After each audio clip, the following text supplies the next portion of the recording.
Coucou tout le monde, moi c'est Aurélie, alias Knit and Read.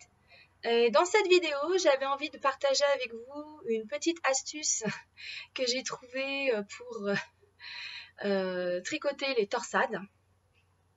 Alors je pense que la plupart d'entre vous ont déjà utilisé ces petites choses.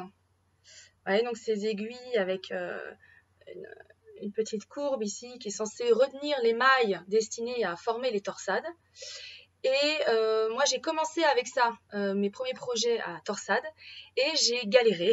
Il n'y a pas d'autre mot, je perdais mes mailles, c'était devant mon tricot, j'avais les aiguilles qui gênaient mes mouvements, etc. Donc vraiment, vraiment pas convaincue par l'utilisation de ces aiguilles à torsade.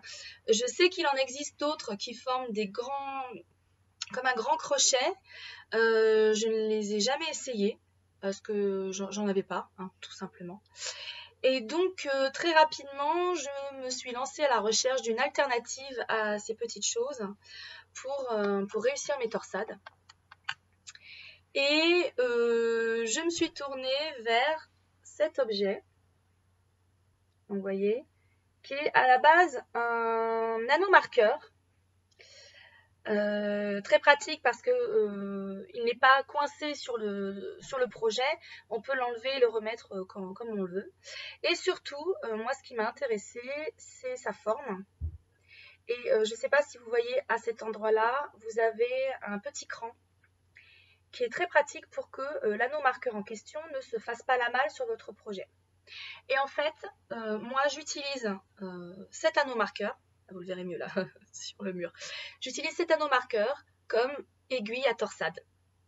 Donc si vous êtes comme moi, que vous galérez à tricoter les torsades avec on va dire les outils traditionnels entre guillemets, donc restez branchés sur la vidéo parce que je vais vous insérer un tout petit clip.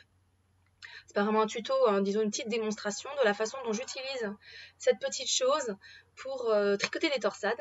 Et je dois dire que depuis que j'utilise ça, il est impensable pour moi de revenir en arrière. Ça marche, donc tant que je gagne, je joue. Voilà, donc si vous avez le sentiment que cette petite astuce pourrait vous servir, eh bien restez dans les parages. Et donc je vous laisse avec la petite démonstration et je vous dis à bientôt pour un prochain podcast tricot. Au revoir.